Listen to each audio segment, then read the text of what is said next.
मित्रांनो, तुम्हा सर्वांचं स्वागत आहे. आज आपण ग्रुप सी प्री 2025च्या एक्सपेक्टेड कट ऑफ बद्दल डिस्कस करणार आहे. तर कट ऑफवर नेमके कोणते घटक परिणाम करतात? पहिला आहे पेपर डिफिकल्टी. पेपर डिफिकल्ट होता का? न होता.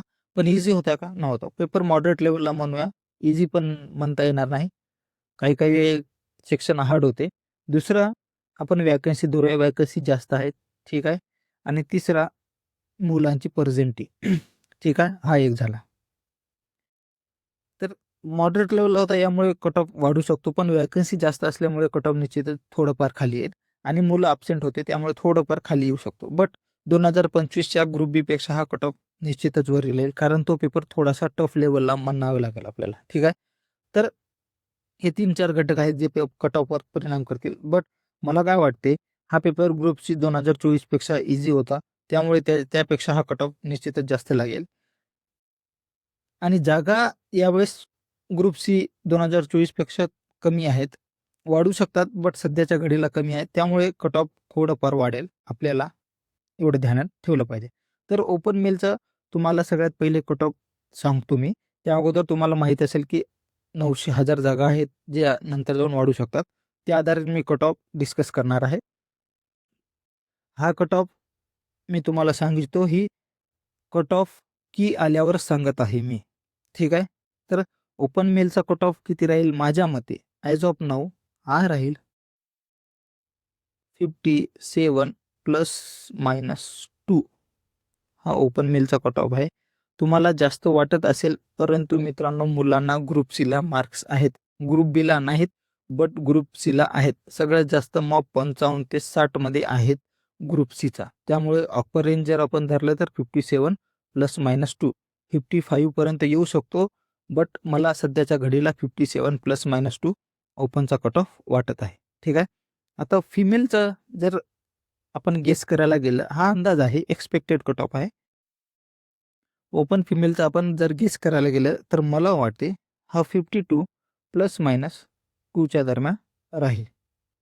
हा आपला अंदाज आहे. या अगोदर पण आपण सांगितलेलं होतं आणि ते जवळपास बरोबरच आलेला होता.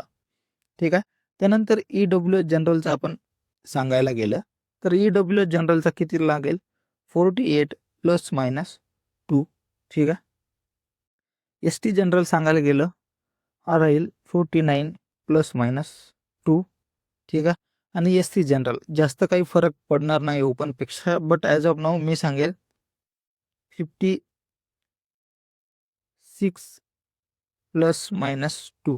ठीक आहे. आता हे झालं कट ऑफ. या कट ऑफ सांगण्याचं मेन रिझन काय होतं, ओपनच्या मुलांना जे किंवा बाकीचे जे मुलं 55, 56, 57 या दरम्यान 58 दरम्यान जे मुलं आहेत ना, त्यांनी सध्याच्या घडीला तरी मेन्स करायला पाहिजे. ज्यांना ॲज ऑफ नाऊ 50+ आहेत,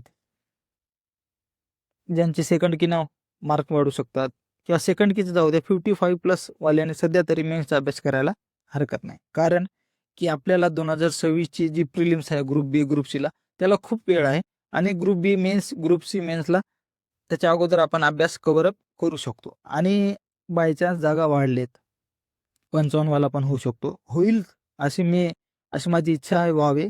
बट 57 ± एकदम सेफ स्कोर आहे. 55+ वाल्याने मेन्सचा अभ्यास सध्याच्या घडीला करायला प्रॉब्लेम नाही. ठीक आहे. हा झाला ओपन मेल 57 ±2. ठीक आहे. 57 ±2 ओपनवाल्याने अभ्यास एकदम सेफ स्कोर म्हणून करायला पाहिजे. 52 ±2 ओपन फिमेल सेफ स्कोर म्हणून करायला पाहिजे. EWS जनरल 48 ±2, ST जनरल 49 ±2 आणि SC जनरल 56 ±2.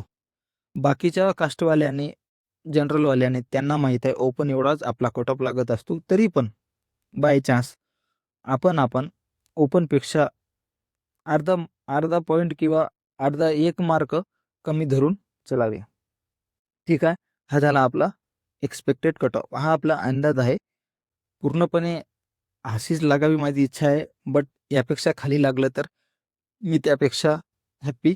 सो 55+ वाल्याने सध्याच्या घडीला मेन्सचा अभ्यास करायला पाहिजे आणि 50+ असलेल्याने फिमेलने मेन्सचा अभ्यास करायला पाहिजे. धन्यवाद.